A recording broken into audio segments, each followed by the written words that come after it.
understand when we don't understand. Hey, I know that it's hard.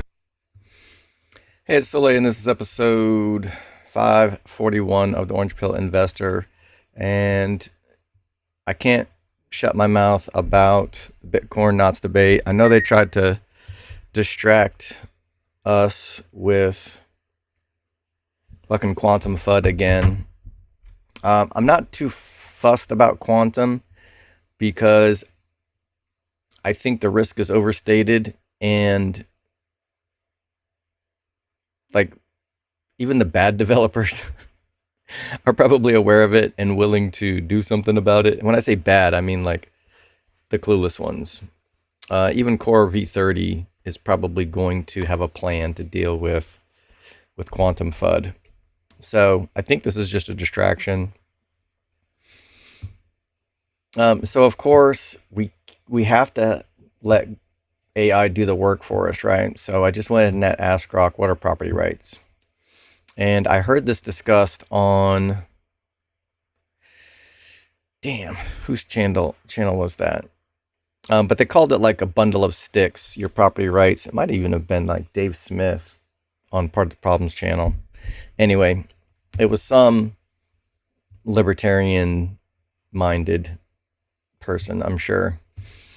And when you have property, you know, you have the right to possess the property. You have the right to control the property.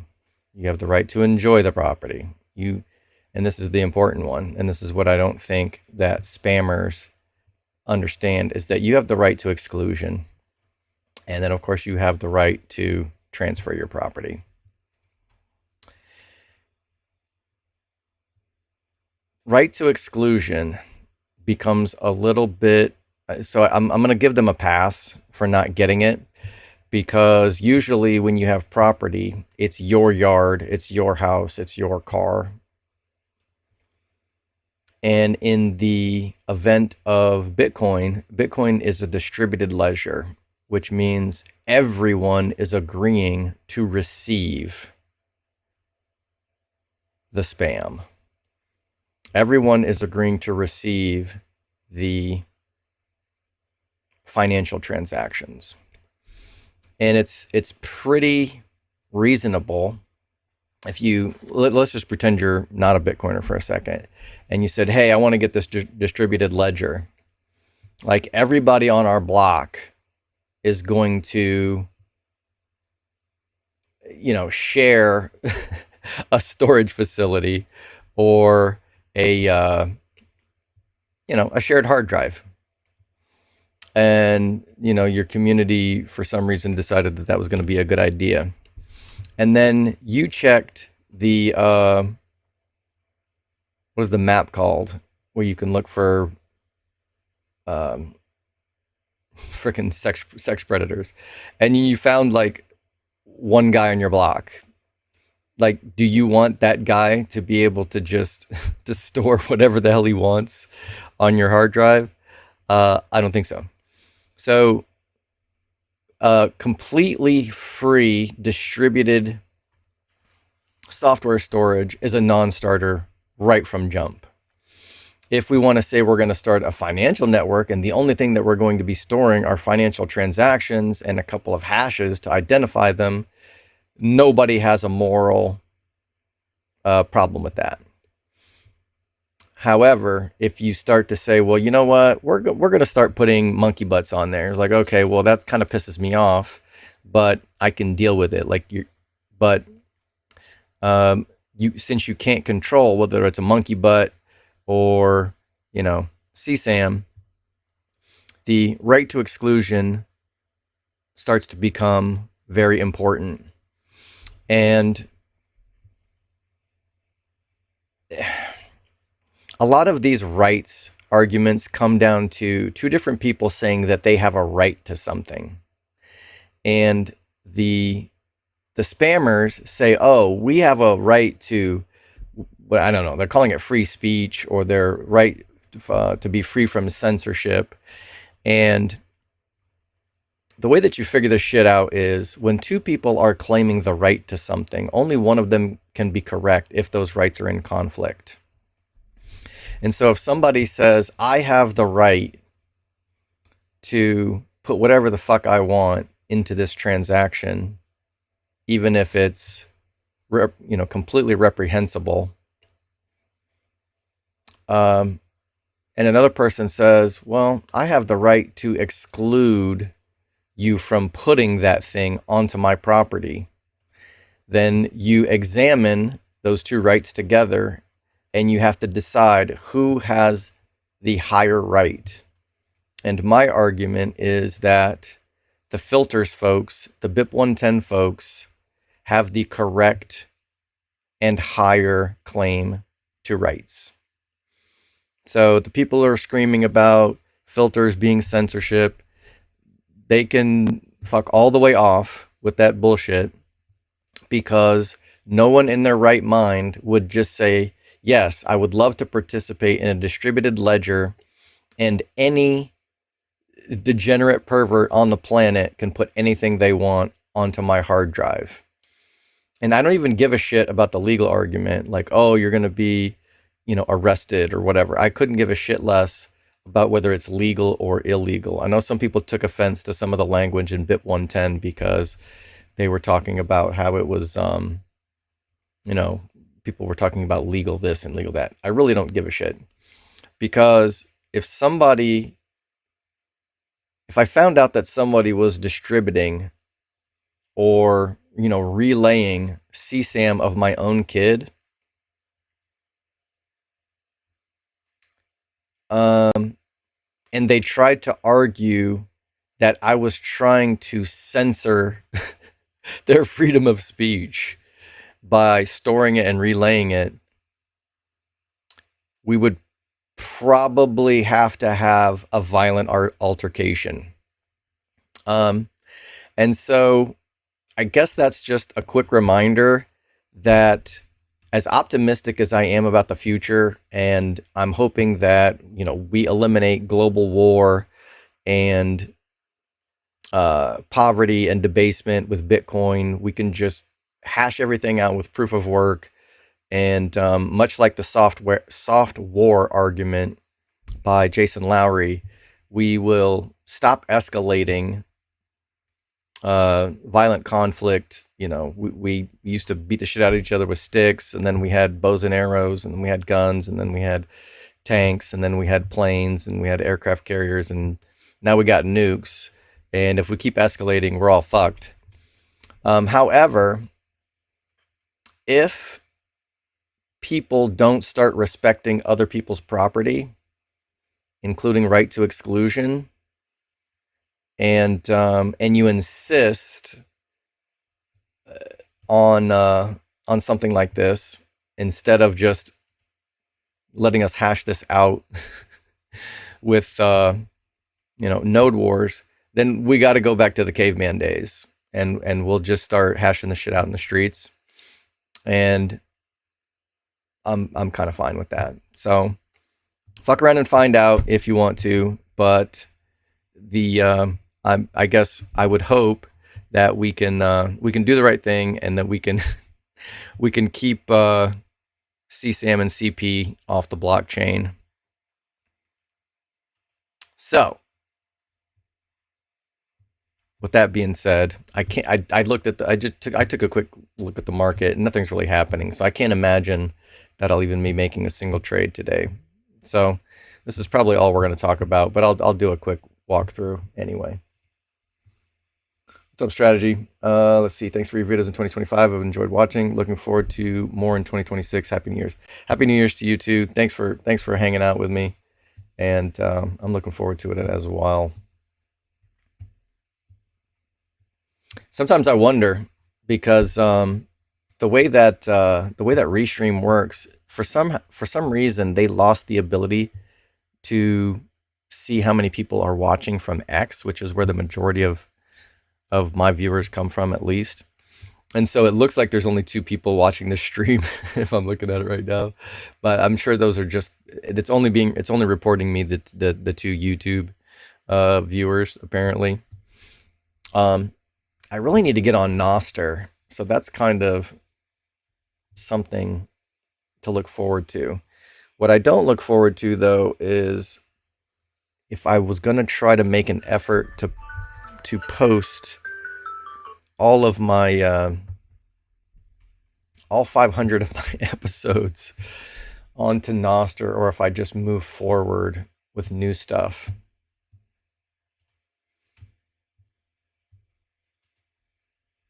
I really think Noster is going to be extremely important, and it's probably an unsatisfying experience compared to X, because there's just so much going on X. I'm just imagining what it's going to be like on Noster. But Forrest Hodel had a how-to episode on how to get on Noster, and it seemed pretty freaking simple and easy. So there's no reason why we shouldn't be creating content and actually getting zapped for value, instead of like, if I go to my analytics page on X, I've been stuck at like, I don't know, a couple of million impressions a month for the last year. And people with half of my followers are monetized already. So apparently I'm not jumping through whatever hurdles need to be hurdled to get monetized. But even in the end, that really just doesn't kind of matter. I don't know. And is it really worth jumping through all those hurdles just for Elon to send me a couple of bucks? I'd rather post on Noster, where I would assume 99% of the solid Bitcoiners are, and people are literally just trading value for value. So that's going to be something to look forward to in 2026 as well. And I hope to see y'all over there.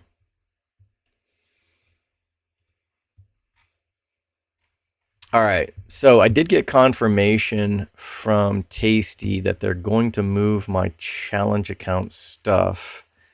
They just kind of clarified my request.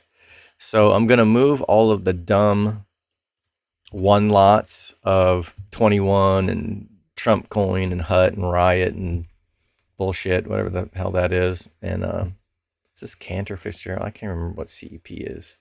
Yeah, Cantor, equity, blah, blah, blah. This is all just me prepping for the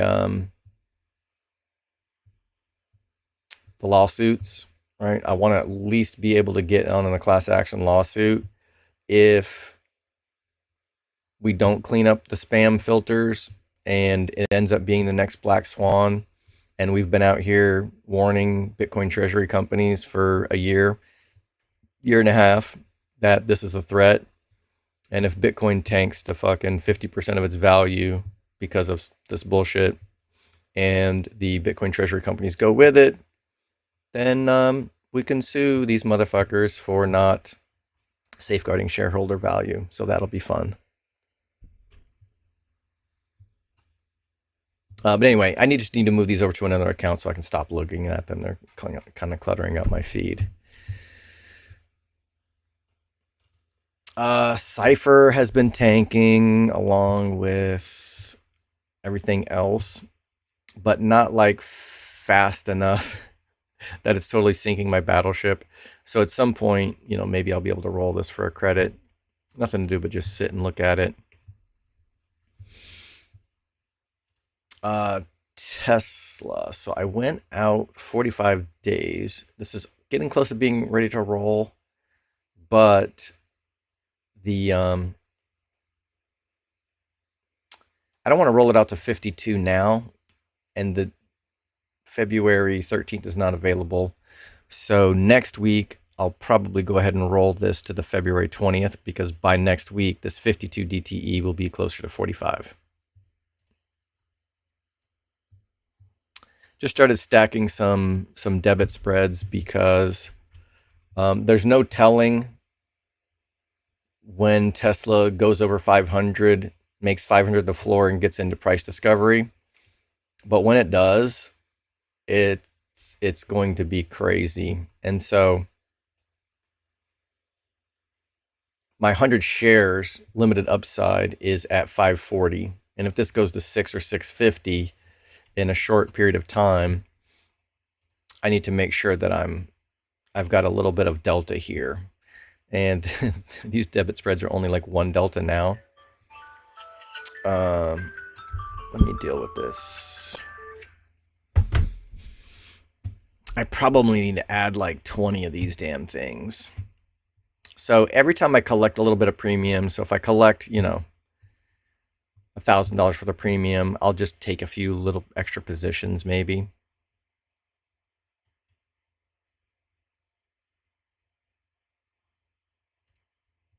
They're worth about 70. I keep forgetting that I can see that here. The trade price is 80. Oh, it actually isn't giving me the current price. That's annoying. All right. But then this, well, I started stacking these, which are just over 365. So if I held these near to expiration, I'd be able to get long-term capital gains taxes on these. And I realized that's kind of cutting it close. So then I just started stacking the ones that are a year and a half out. It's going to be a lot easier to get long-term capital gains taxes if I hold these for a year.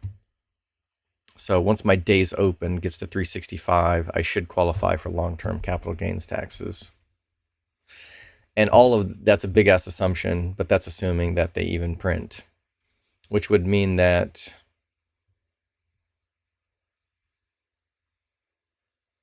the price would either have to double to go in the money, more than double to go in the money, or rapidly go up 50% or something. And at that point, I would be faced with trimming this position and paying the short-term capital gains taxes, which I would probably do.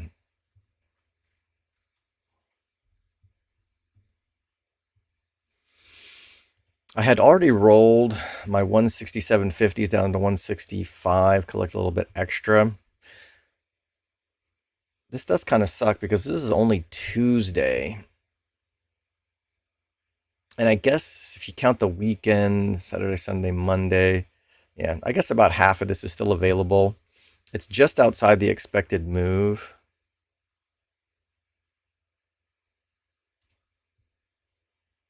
So, I mean, I could roll this down to 162.50 for a tiny credit. And generally, I try not to be directional, very directional. But with tomorrow being December 31st, we could be having people selling and doing tax loss harvesting. And if they sold at the end of November in preparation for this, then they'd be waiting the whole month of December for the wash sale rule to expire. And then they'd be ready to buy when the market opens on the 2nd or whatever. And the 2nd is Friday, right? Yeah. So when the market opens, it's going to be closed on New Year's, I believe. And then when it opens on the 2nd, there could be people waiting to buy here. So I don't want to risk rolling down and then the 2nd, like a bunch of people rush in to hurry up and buy their shares back. So I'm just going to sit here at the 165. If it gets bid up to 175 or whatever, that's fine. But I don't want to roll down to 160 for a $200 credit and then get wrecked if I get whipsawed back up. Trading around the end of the year, it's a binary event. It's got tax implications. It can be a little dicey. And then I kind of have to decide whether I think we're at or near the bottom, unless some weird shit happens. If they have to start printing at least 6 months before the elections to pump up for the market for the midterms, elections are in November, so they'd have to start pumping.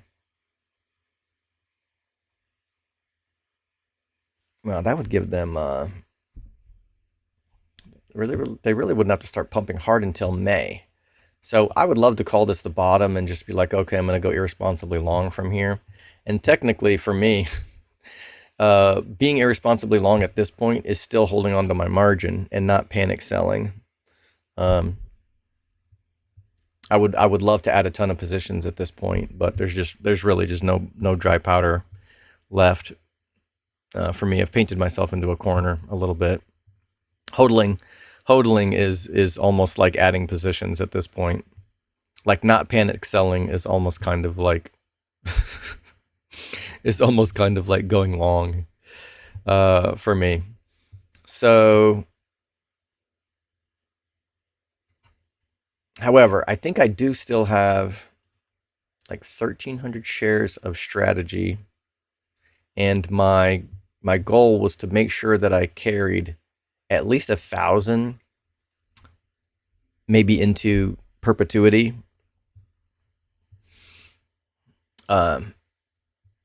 So I could sell up to 300 of these shares to add more leaps. That would be one. That would still kind of fall into my thesis or my plan, I suppose. But with so the budget, everybody was all happy, like, oh, the budget's done. Well, they really just kicked the budget down the road, and they're gonna have to deal with budget fears again and arguments again in February, I believe. So, like, does the market get spooked again in a couple of months, and Bitcoin drops to 70 and strategy drops to 125 or something? Who fucking knows? I try not to really be too directional with this stuff and make sure that I'm striking some kind of short and long balance.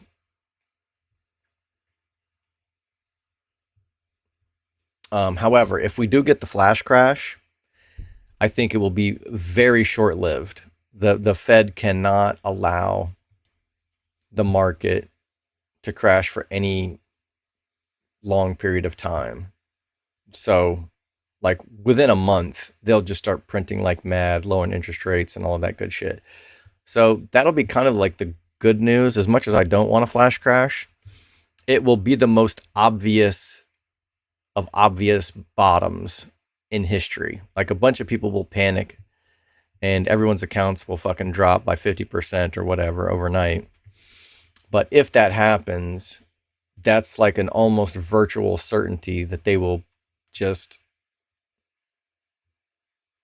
print a boatload. Right now, everything is kind of just like holding on by a string, and they can probably just what does Ray Dalio say? He said they should always be trying to implement a beautiful deleveraging. It's kind of crazy the way that he describes debasement. He can describe debasement in beautiful terms. It's kind of ridiculous. I think everything that he says is pretty true. Other than except it almost seems like he's conveying some legitimacy on the entire fucking thing.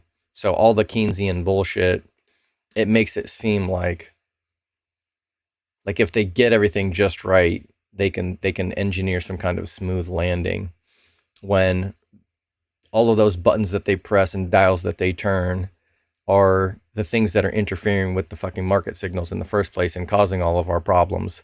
So, while I do believe in those, boom and bust market cycles that he describes, I don't share his enthusiasm that these motherfuckers are competent and or benevolent. So if they can hold it together and they can land the frickin' plane safely, then yeah, we'll get the gradual print. Lynn Alden got interviewed within the last couple of weeks, and she was talking about her I think she called Larry a friend, but she's clearly aware of Larry Lepard's work, and she referenced the big print, and she said, well, if they can kind of keep things together, they might be able to do a gradual print. And Larry may have even said something similar in one of his recent poster interviews. I can't remember. But of course, he wrote the book called The Big Print. And if they tank the market, and I don't know if silver tanks it or causes bank insolvencies or whatnot, but or if it's the you know, if it's trying to get a budget done in the United States again, it could be anything. So it you know, we may get some kind of crash because of their incompetence, or it might just be completely engineered and done on purpose. Regardless, if that happens, we'll get another, you know, K-shaped recovery. I'm not worried really at all about the market staying down for any long period of time. But if that doesn't happen, then maybe we'll just get this gradual, we'll just come back to life and everyone will be happy slowly, which would be all right with me.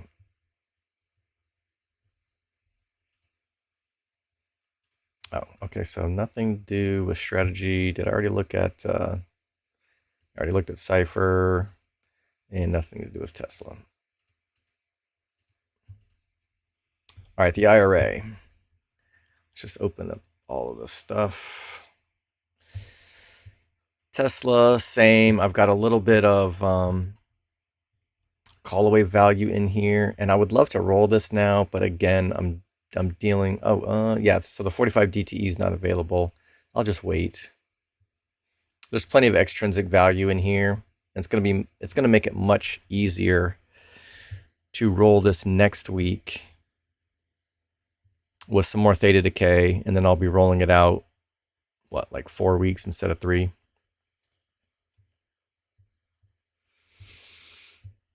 Does kind of make me want to take a longer unlimited position here as well, though. Yeah, it's not going to let me. I think I tried that yesterday too. So it looks like I have 4,200 in buying power, but I actually don't, because this cash secured put is obligating 4,150. Oh, but I do have 3 shares of SATA I can dump for like a 1% profit to afford a Tesla position. So what is a Tesla debit spread going to cost me? If I go out, and I don't really have to worry about short and long-term capital gains here. So if I just go out almost a year and I go out to the expected move, what's this going to cost me? 175 bucks.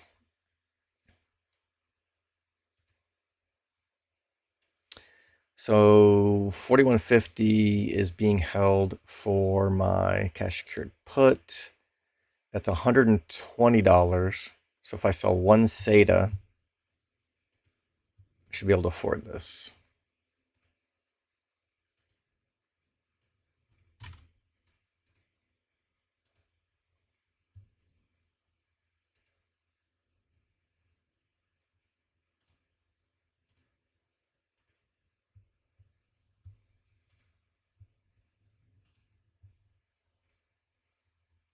Let's try this again.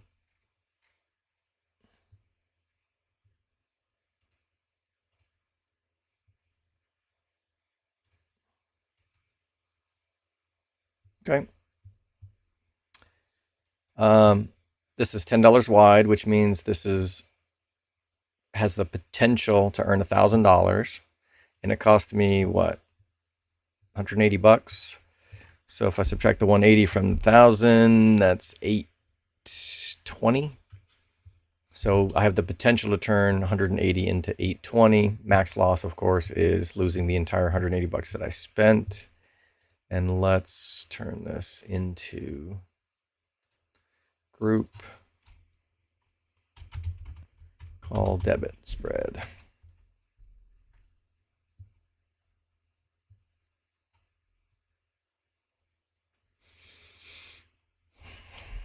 And what I could do is every time I roll this, and collect some premium, I can just keep adding these positions and just dollar cost average into them.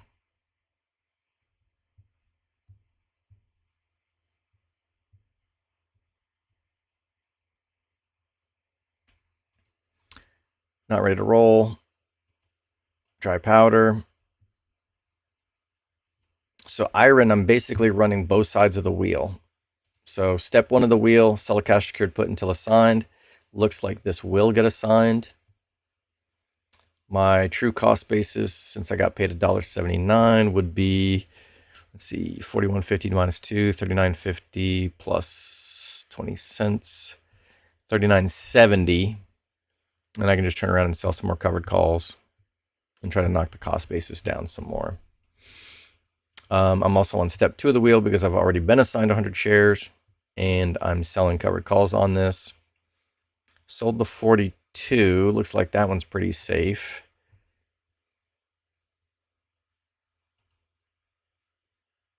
I could roll that down now. Let's see what happens if I roll this down.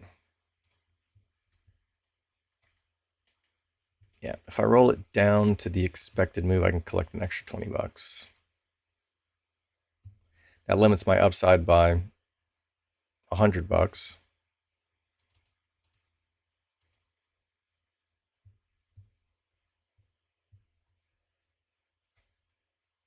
But there's still a little bit of room to grow here from 39 to 41, about 5%.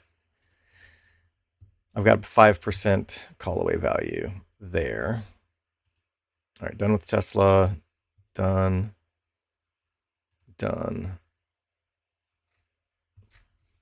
Strategy. So this is the one I've been holding on. I had been stacking shares every so often. 10 shares is about 1,500, so two grand worth of shares if I wanted to sell that to take some kind of position, some kind of leveraged position.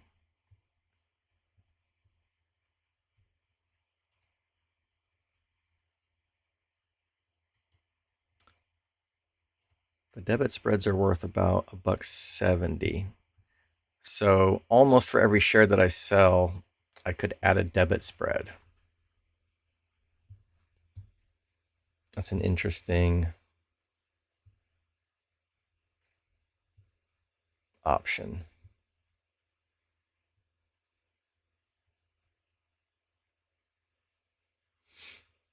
Or I could just dump these shares of SATA and probably be able to afford something, right?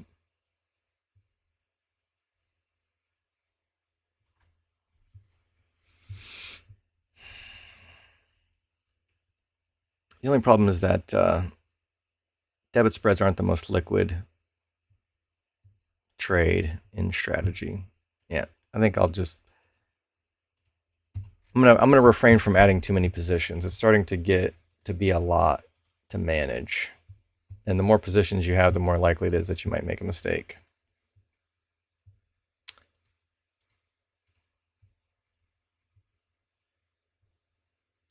All right, I'm probably going to try to avoid assignment in this account. It looks like cash secured puts are a much more efficient use of capital. The way that margin is working, at least for Cypher.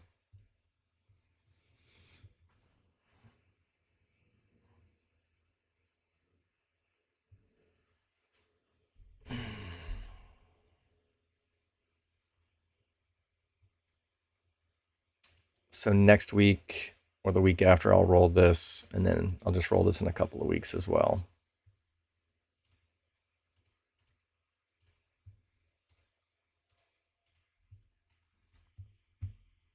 What's up, Alec? What's up, Voyager?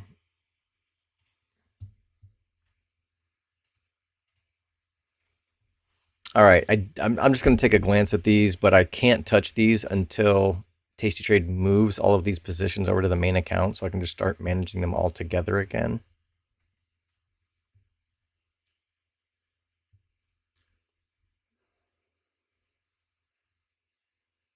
They're not ready to roll anyway.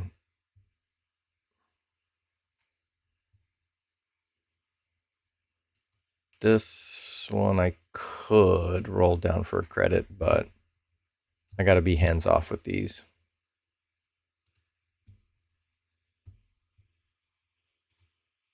What's up, dude face?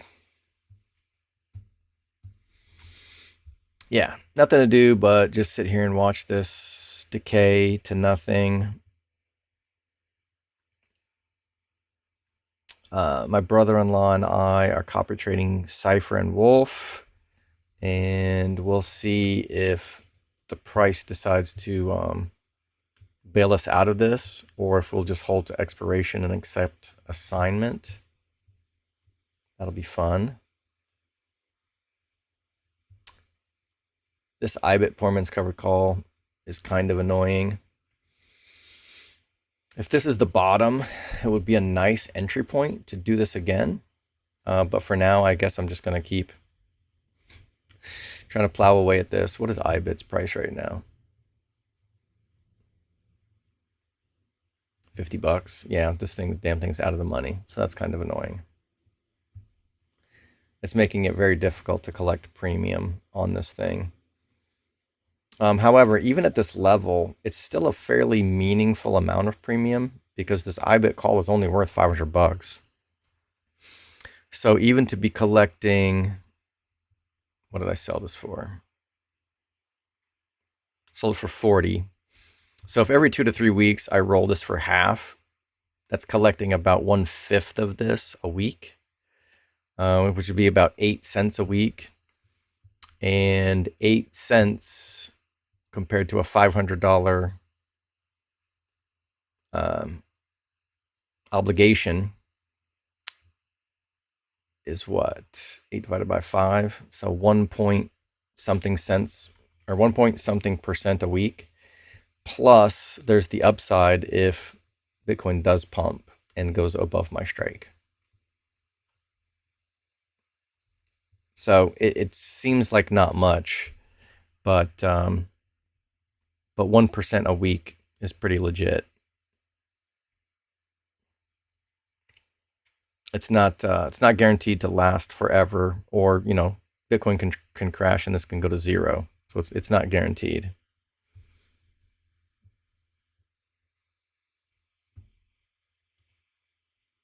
Let's see, dude, yesterday's convo. Think about the lengths Chase went to set. You know what's funny?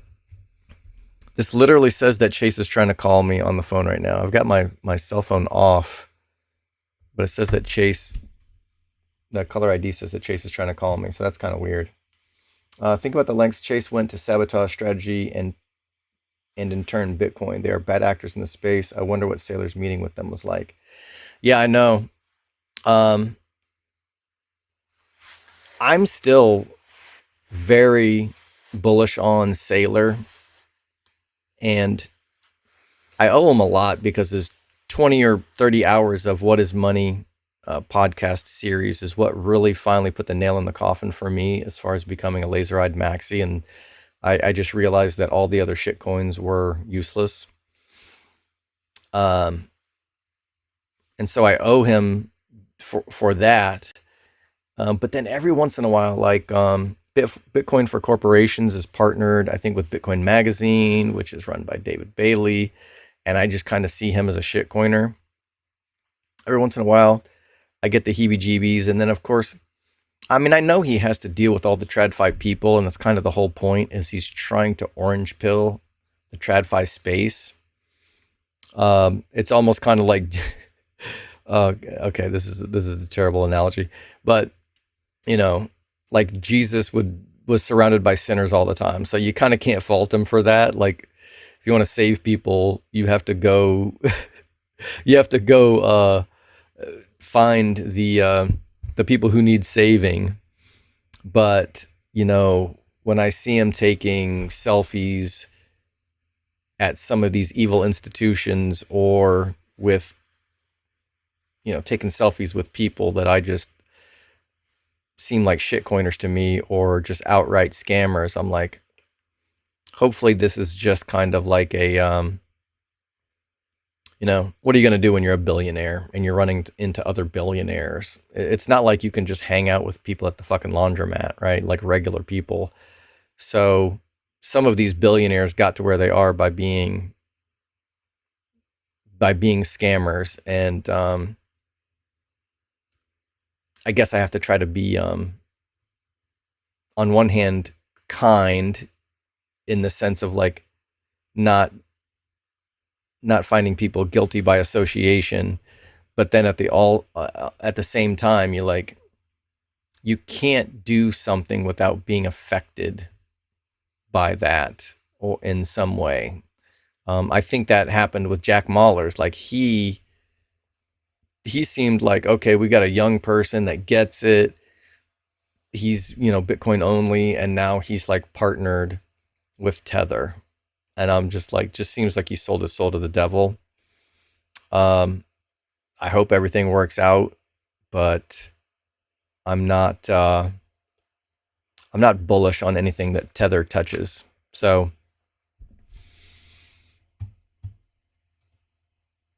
and Mallers is probably a good actor that made a mistake. If that thing blows up, I don't think it's necessarily that he is evil. I think maybe the incentives were aligned for him to compromise on laser-eyed Bitcoin maxi principles. Or I could be wrong. The way that he explained it was that, Tether makes tools available to the world that have currencies that are losing their value even faster than the US dollar. So for them, it's kind of like a lifeline. So that was kind of his excuse, but I'm not real happy about it. So yeah, it is kind of crazy that in order to get the TradFi money, you have to go and meet with these fuckers that are actively trying to undermine you. And hopefully it's one of those scenarios where I can't remember which order, but they ignore you, they ridicule you, they fight you, then you win. Put that in the right order, and hopefully that's what we're dealing with Chase and all these other evil empires. Let's see. They margin called all their clients holding strategy over the MSCI proposal as an excuse to attack Bitcoin and strategy. I think Chase needs to be called out more for how they act. Yeah. I got a couple of credit cards with them, but I can't remember if I have any balances or not. Recall the last Senate hearings on Bitcoin over FTX fall. Jamie Dimon was Elizabeth Warren's prime witness. Yeah, no shit. When she was head of the banking committee, Chase is known for debanking Bitcoiners. Yeah, all of those fucking companies. I think if you look up, criminal. Let's do.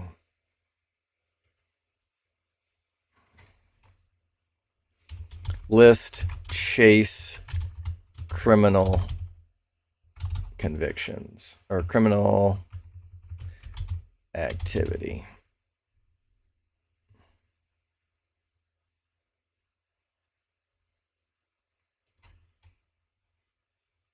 Chase Bank.